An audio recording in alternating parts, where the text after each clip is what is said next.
So how the hell did we generate over $1 million with our AI business without really knowing anything about AI? Well, actually, I don't know much about AI, but she does.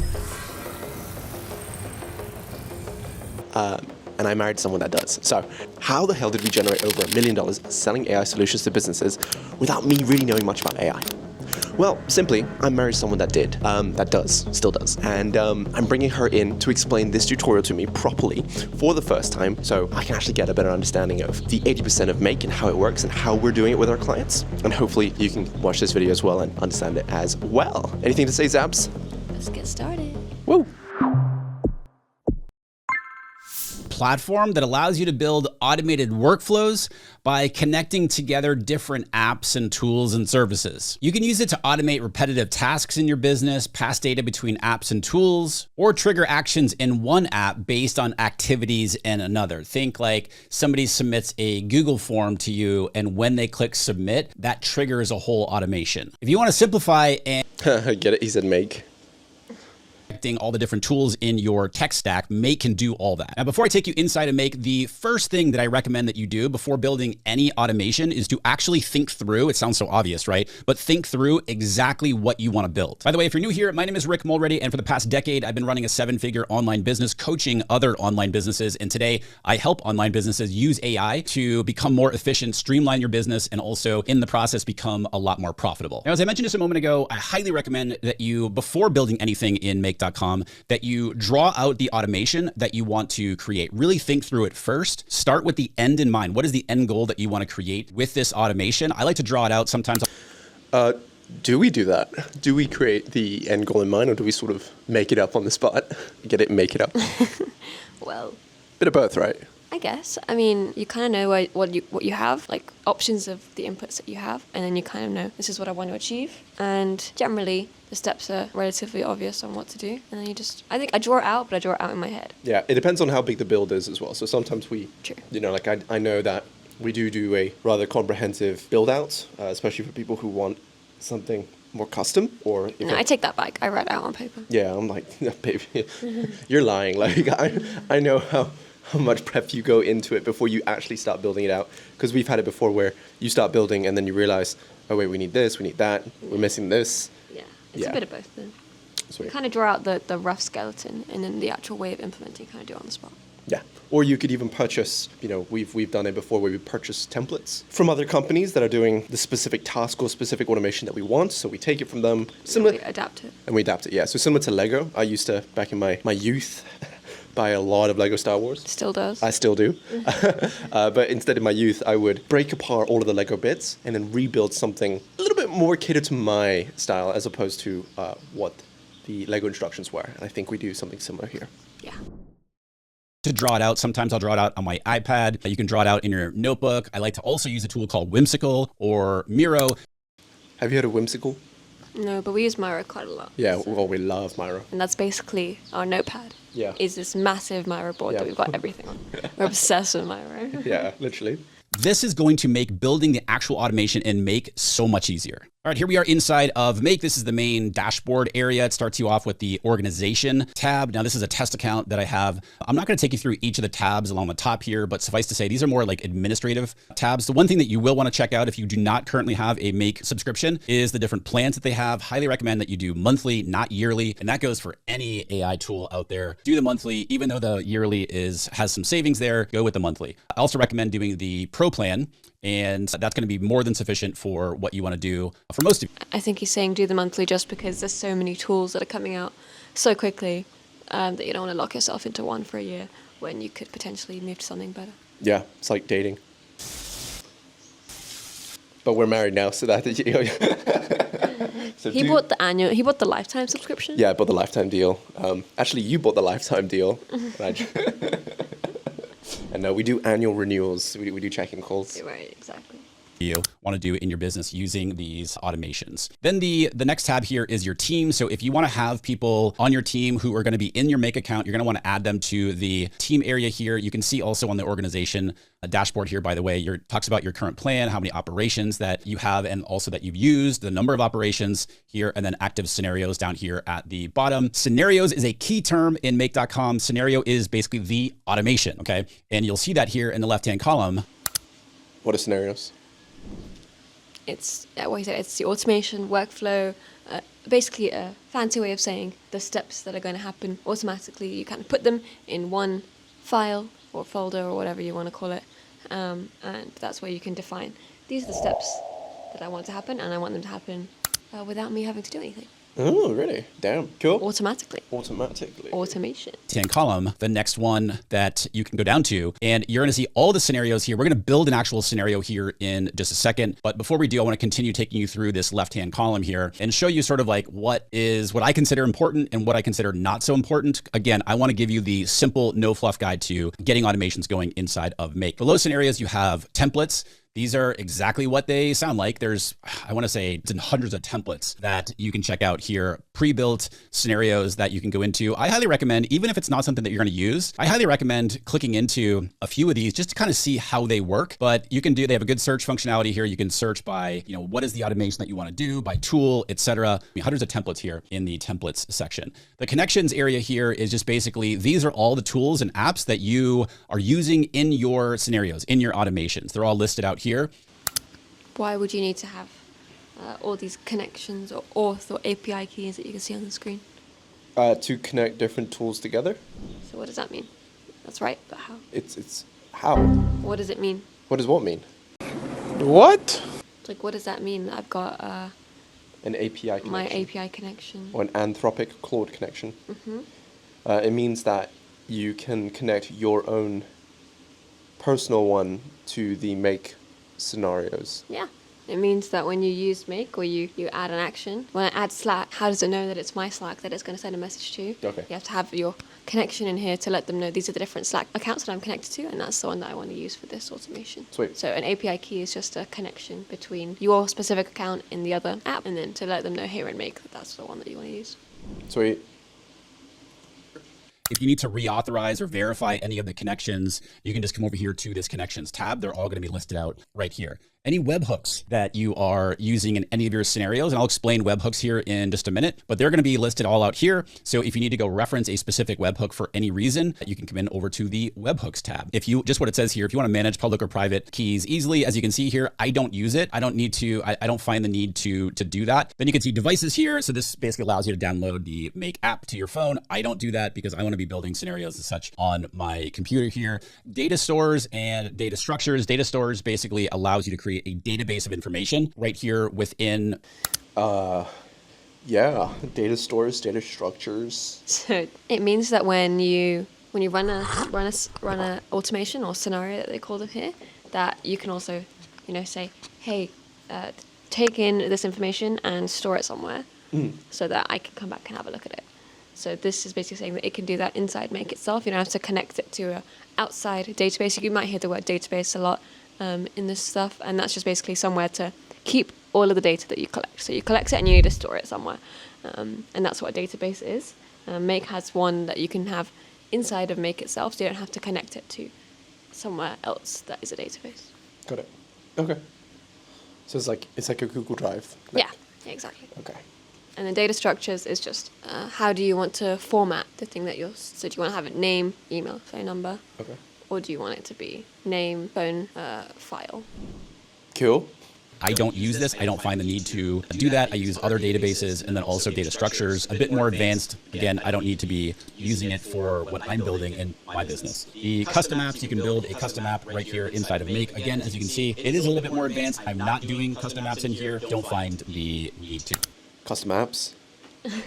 Custom app is, if you make your own app. So if you've got your own version of. So the ones you've made. Yeah, sometimes you can then use that to connect them in. Can we do that?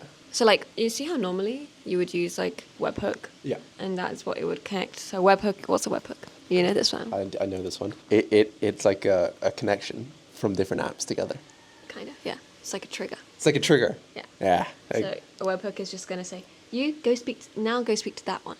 Yes. So at the moment, if we want to connect to one of our custom apps or something like that we make, then we just use a webhook, right? Oh, so but instead you could just upload that in here without the webhook. Instead, you know how when you click on Slack, you'll see in a second, when you click on Slack and make, and it comes up with the different options like send this, send this, Yeah, send yeah. this. So you can just make your own that says send this, and instead of you having to make a webhook every time. That's basically a webhook happening in the background. Yeah. But if you're someone that doesn't know that this URL, like this link, is connected to this send or this like get an item, Yeah. then you wouldn't know, right? So the whole idea is that you can make your own app so it's easy for your team to use. Ah, that's really cool. All right, let's go back up to the scenario section. As I mentioned earlier, scenarios are the automations. This is your hub, basically, building out your automations here inside of Make. So I'm going to go to the upper right-hand corner. I'm going to click on New Scenarios. So this big circle here with the plus, you can adjust the size, make it smaller. You can drag it around here. But this is each time you see one of these circles, this is what they call a module here inside of Make. And So in Make it's called a module. In NAN it's called a node. In GoHighLevel it's called a Trigger or an action. a trigger or an action.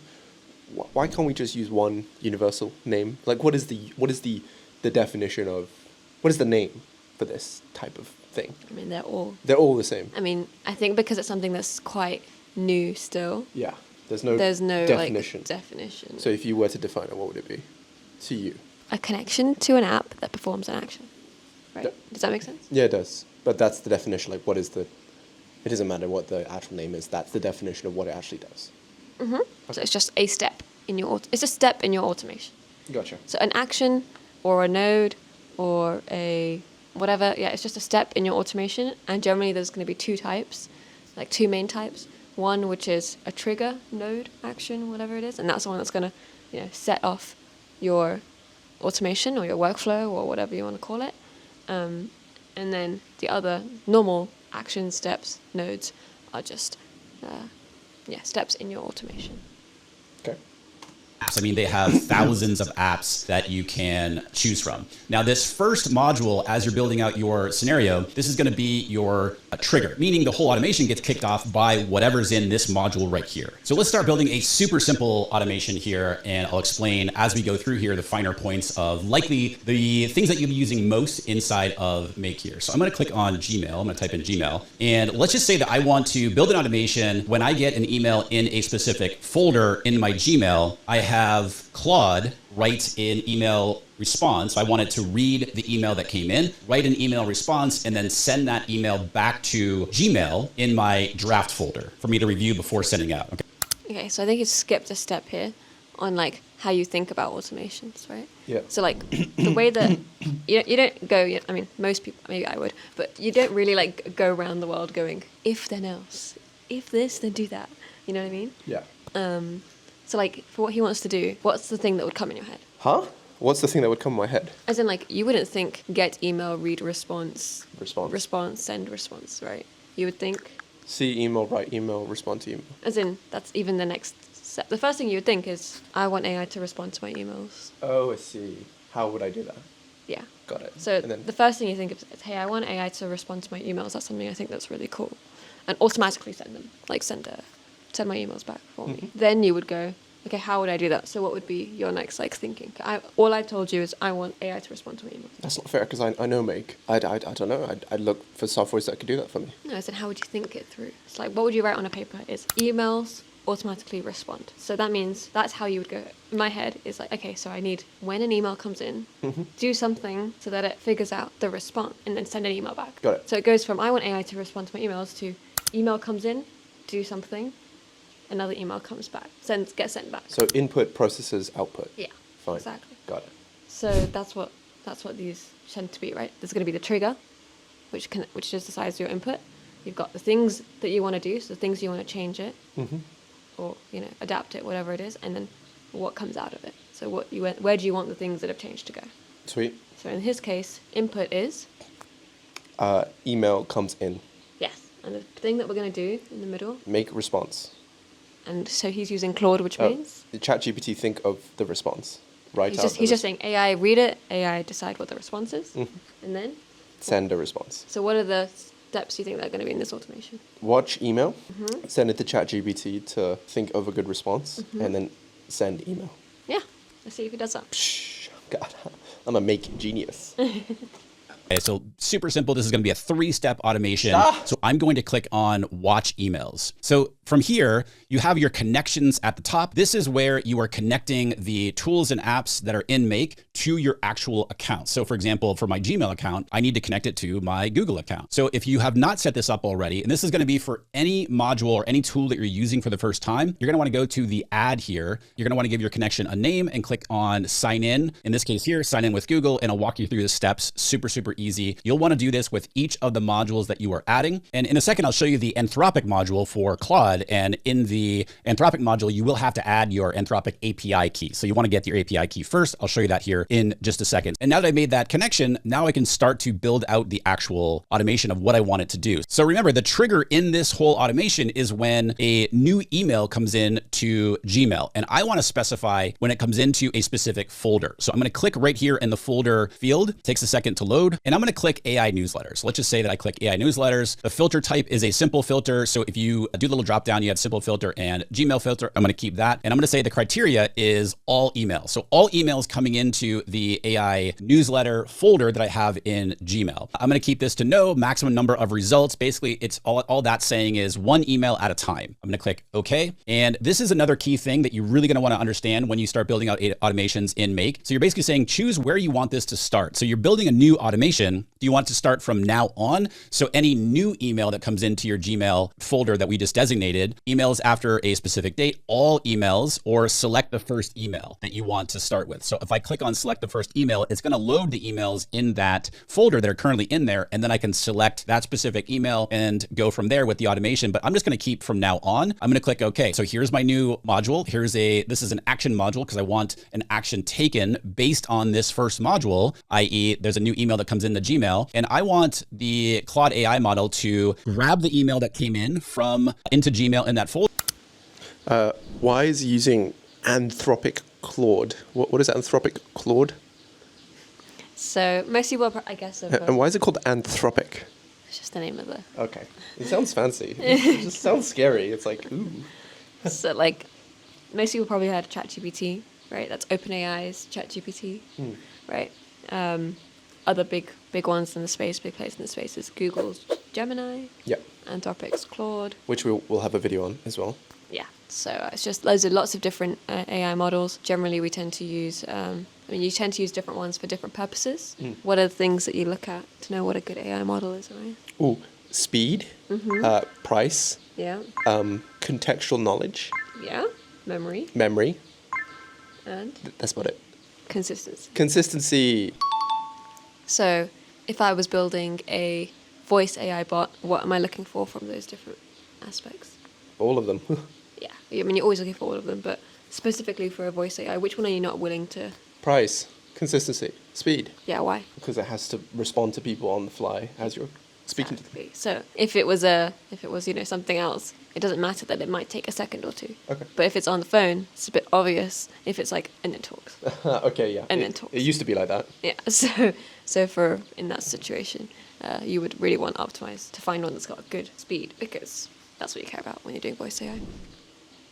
Folder and then analyze it, read it, and write a response. So I'm going to choose the create a prompt option. So as you can see here, when we made that choice, new fields pop up here within the Anthropic module. So we have to set this up. In this case here, we can choose whatever Claude module we want. I'm going to choose the 3.5 Sonnet. I'm just going to choose 1,000 tokens. Then this is where I would want to write the prompt for Claude to read the email and then write a response to it. And what I'm going to be doing here, I'm going to be choosing the user role. You can see right here, and then click on add content. The type is going to be text. And so in the text field, you can see all the different mapping options, as Make calls it, right here within the pop-up box. So I would write my prompt. I would say this is a prompt that I... What are mapping fields, Zabs?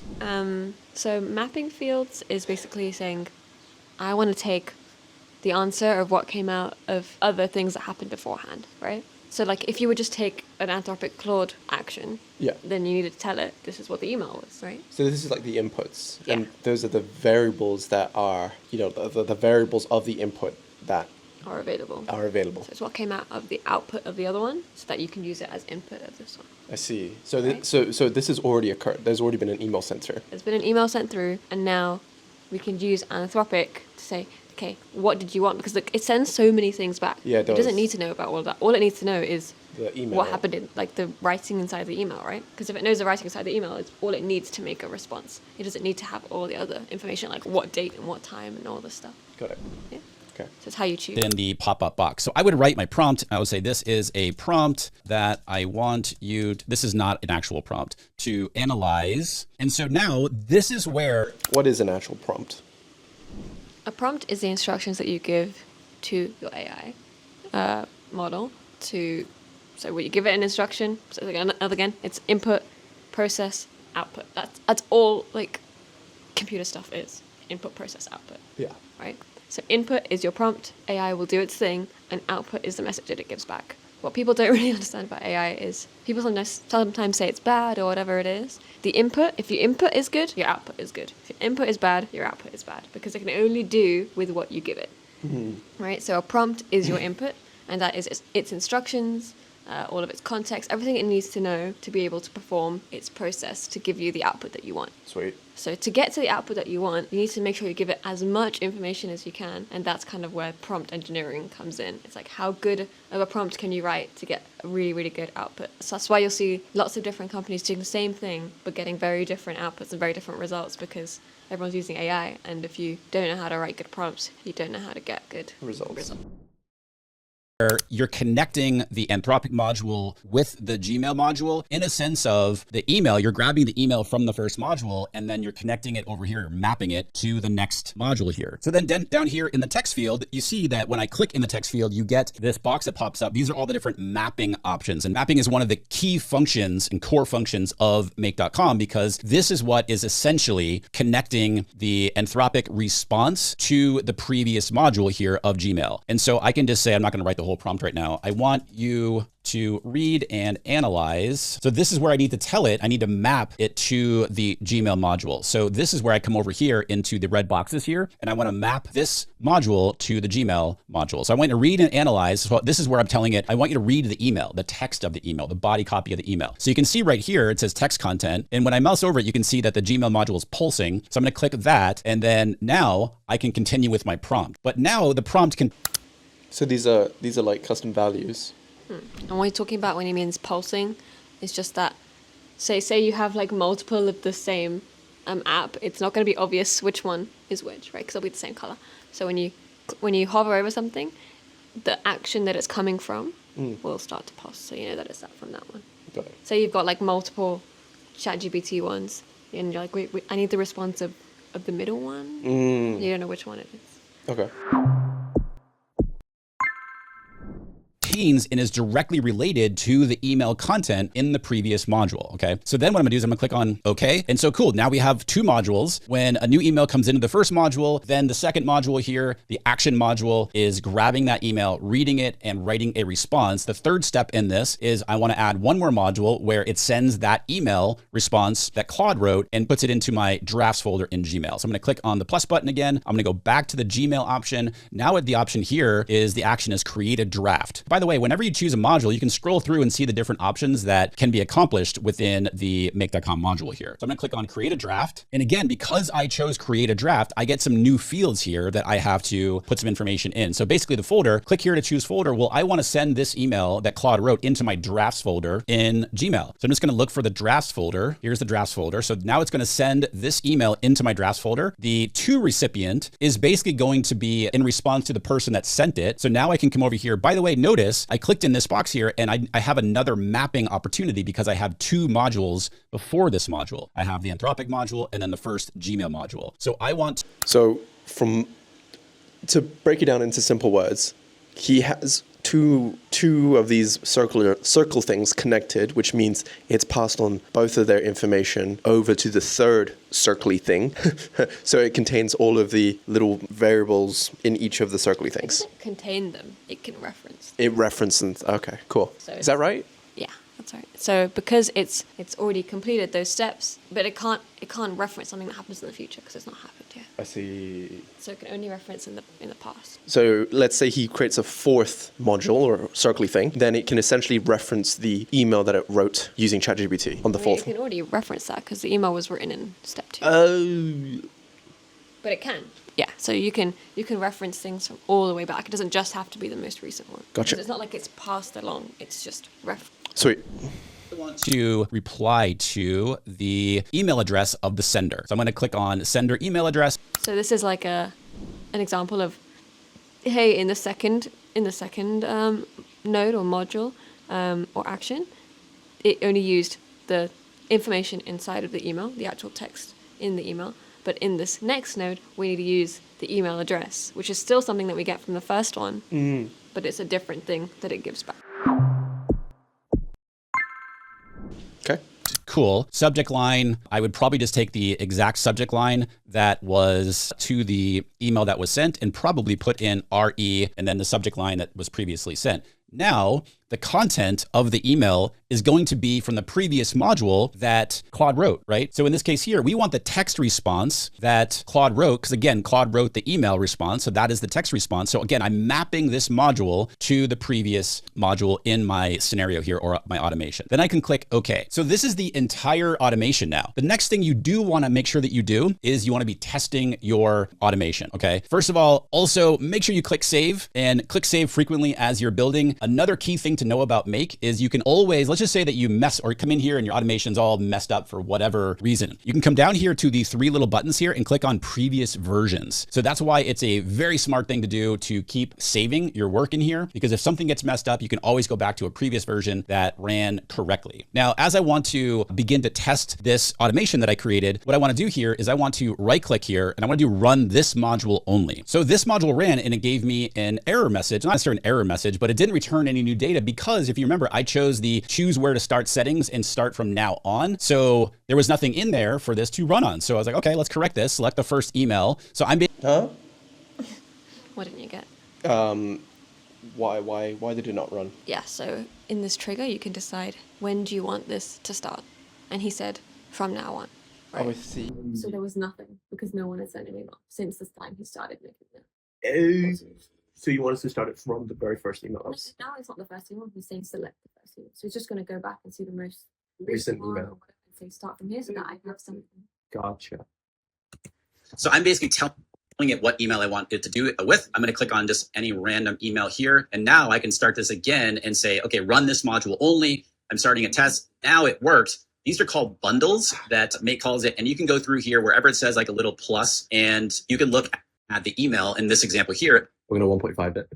That it pulled. So this is telling me that everything ran correctly. And you can go through, right click, and do run this module only to test the individual models. Now, quick note here, when you do these things and you click run once, for example, so let's just say I've gone through here and tested each individual model, right? Now I want to run the entire automation through once to test everything to make sure that it is working. That's where this run once option. So after you click the run once and it runs through the automation, you're going to know right off the bat whether the automation worked correctly or not. And I didn't get this little one bubble up here on the Anthropic module. So I was like, wait, why did that happen? So I clicked on run this module only again, and I dug down into the content and I remembered that I didn't actually give it a prompt. All I said was I want you to read and analyze the text content. So that's exactly what it did. By the way, I forgot to mention this on the Anthropic module, on the OpenAI module with ChatGPT, you want to make sure that you connect make.com with an API key from the respective AI platform. A what?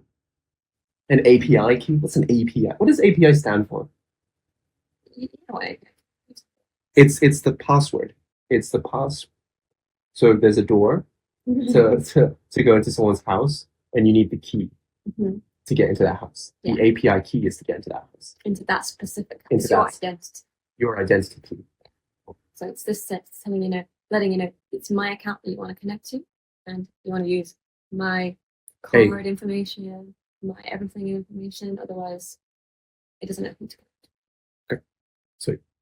And so, for example, here in Claude, you go over to Anthropic, grab your API key, put an API key right in here, click on save, and now make.com is connected with Anthropic. Right? Now, the other thing I want to show you down here is your log. So this is going to tell you the actions that are being taken for the scenario when you run the scenario. So it's going to tell you like the request was accepted or requesting execution, it was accepted, waiting for the server, takes you through step by step. It's also going to show you, this is where it's going to show you an error. So if you get an error message, it will usually give you some insight into where the error is. And I'll show you here in just a second what to do if you're like, I have no idea what that error message means. But before I do that, one thing I want to make sure that you understand. What is an error message? So an error is, what is an error? I'm asking you. An error is basically when something happens that wasn't expected. Right? So it breaks. That's an error. So when it breaks, it needs to tell you, give you a bit of information about what broke, otherwise you can't fix it. Okay. So what's an error log? A log of all the errors that occurred. Anyway, A diary of all of the things that didn't work. and why did it work? So that you can Make them better. fix them. And is the schedule setting. So down here, this is where you set how often that you want the automation to run. So for example, if you want it to run every day, days of the week, regular intervals, in this example here, I would probably want it to run once a day or twice a day. So I could just say every day, and then I can make a time or something like that. But that's this, the schedule setting is really, really important. Down here, again, you want to click on save. The other thing too is So he's saying let it run every 15 minutes. So basically every 15 minutes it will go and check any emails that will come through and then do it. What's the other way that we do? Lead through it. We just say when something gets triggered, just do it as soon as it happens, instantly. Got it. That's how we intend to do it, because that's just how we do our automations. So that happens on the spot instead of waiting. Got it. Okay. that I feel like is important is if you go like this and you want to click the auto align, it's going to just do exactly that, auto align. If you click on the explain flow button down here, it's going to walk you through kind of like bouncing. It's going to tell you what module is starting as a trigger and then so on and then so on. I do find this option over here, by the way, this AI beta, pretty helpful actually. So if you do get an error message, for example, so you can click on this help with why did I get this error? And you can put it right into the box here, and Make's AI assistant will usually do a pretty good job of helping you resolve that issue. Okay, a few more things I want to share with you before we wrap up here. You can see the little wrench in between each of the modules here. These are just filters. So you can, or these are just the menu. You can set up a filter, I should say. So you can put in a condition here. You can say, for example, the sender name. Let's just say that you only want to do this automation for specific emails from specific people. Okay. Well, that's where you can go in here. You can say, text operator basically equal to, and then you can put the subject line or the recipient or whatever it is here. Essentially, you're setting up filters and rules for when this automation should take a specific action. I don't use a ton of rules in my automations. Some of them I do, but for the most part, I don't necessarily need to set up a lot of filters. Can you give me an example of when you set up? An example of when I need to set up a When filter. you stuff. Specific times that automation can occur. So let's say it's a new lead opting in, and we don't want the AI caller to call that lead at a certain time. You can set up a filter that makes it so that, hey, We're not calling it 2 a.m. yeah, although we have done that and we shouldn't do that. That's how we learn. We didn't make the filter until we. Yeah, so does that make sense? Yeah, or other ones that I use it for specifically is something that happens with Make, is that when it errors too much, it will just turn off an automation. And sometimes you don't want that to happen, right? You'd rather it just let you know that something went wrong, but then it carry on for the ones that do. Sometimes it's like 1 in every 200 that don't work, but then it will just still turn it off, which has been an issue for us. So we filter it to make sure it's got all the things that it needs for each of them, and then when it doesn't, it just sends us a Slack notification or something like that to go and have a look at that specific run and see what happened in that one, but still let it run for anything else that continues to happen, because most of the time it will work. Sweet. Again, it is something that you should be aware of, that you can do this. And if it makes sense, obviously go for it. But I don't really use them a ton in the automations that I'm building. Okay, the next thing I want to share with you is something called a router. So let's just say that I wanted the result of this prompt here to go to, I don't know, Gmail draft and to Slack. So how do we make that happen? So what I'm going to do here is I'm going to right click, I'm going to unlink these two, move it down here, and I'm going to add in a router. So a router basically is exactly what it sounds like. It's going to route information from the previous module to however many places that you want it to go. So for example, as I mentioned, if I want it to go to Gmail and I want it to go to Slack, so I can just click on this and I can click on Slack and I can say, oh, I want to create a message. And then again, up at the top here, you're going to want to make sure you connect Make to Slack and then go through the different fields here. I'm not going to do that right now. I just want to show you this router option. And let's just say I wanted to add another place where I want the results of that email response to go. I can just click on the plus button and now I can add a whole other route here, as I like to call it, to the automation. The last thing you really need to be aware of. Good question. I will redirect that back to you. So generally, if you've got something that happened this, then this, then this, and this, then you can still just have them in one order. A router is very useful for if you maybe want to use your filters, so kind of like an if. So it's like if it does this or if it does this, then I want to take different routes. I want different things to happen. Also, if you've got multiple things that are happening that can happen at the same time, so they don't rely on what happened before. Yeah. Because say if I add something to that Slack one, it will only be able to read Slack, Anthropic, and Gmail. It won't be able to tell you what happened in the other Gmail. Got it. So if you've got like two separate things that you need it to do, but they both just have steps individually that don't relate to steps from the other one, then it's a good way because it just makes things faster because they happen at the same time. Okay. But if they all need to use the one from before, you need to put it after. Does that make sense? Kind of. So if you've got this one, and for example, you've got the email coming in, you want to send a Slack message and you want to send an internal notification, send an SMS, and then you also want it to respond to the email.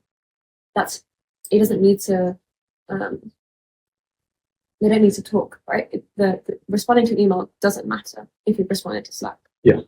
So it doesn't need to know that from before. So it can do them at the same time. I see. It's like I can work and you can work if we're working on different things. Okay. But we use the same information. Got it. But, so you don't want like multiple. You just got it. So if we had the same, we had the same book that we were reading, but we wanted to write different reports on it. Yeah. We need the book because that's there's only one book. There's only one book. And we both need to read from it. Yeah. But then what I do from the book is different to what you do from the book. So we can do it at the same time. So if things can happen at the same time and they don't need each other, you can have them in separate routes and then they happen. And it's just cleaner as well because then you don't have to have them all in one. Yeah. I've done that before where it's just like a singular input, a singular output, when in reality you could just have browsers where. Yeah, so it's just good for organization. Sweet. And it's so powerful here in Make is what they call a webhook. So I'm just going to create one here. I'm just going to right click in the white space, click add module, click on the plus, and then I'm going to click on the search field. I'm going to type in webhook and I'm going to do a custom webhook. What a webhook is, it basically allows you to connect tools that aren't necessarily natively connected together so that a webhook is things that connect each other up. You can send information and data from one app or tool to another tool. So in this case here, we would be bringing data in from another tool outside of Make into Make, and the webhook is generally kicking off an automation. So just as an example, if I have a form in Airtable and I want somebody to fill out that form and the information that is filled out in that form is then click submitted, well, I can have that information in the submission of that form kick off a whole automation. And when you choose a webhook here, I say choose a webhook. You will have to do that. If you do this for the first time, click on add and it'll walk you through the steps. But this URL here is what I would be putting into the other tool that I'm using. So in that Airtable form example, it would be going over into Airtable. So you would just copy that link over into Airtable, put it in there, click on OK. And now what I could do is I can just drag the trigger up here to the webhook. And now you can see that it becomes a lightning bolt. And then I would want to connect that to this automation. But as you can see here, it wouldn't make sense here with the watch emails module, but it's important that you know and are aware of what a webhook is and the part that they can play, a really important part that it can play in building effective automations. Lastly, this is where you can name your automations up here. Just make sure that you stick with a consistent naming convention so that it's easy for you to go and find later on, and it describes exactly what this automation is accomplishing. So as you can see here, make.com is super powerful for the automations and workflows that you can build inside this tool. By the way, inside my school community. Pitch. Cool. That's okay. It's all right. That was a great video. I think that very much explained the 80-20 of Make and how it works. Breakfast on the table, so we do actually have to run. If you want to watch a couple more AI videos of us explaining these rather complicated topics into simple, easy to understand language that I can understand by my lovely wife, click on one of these videos after.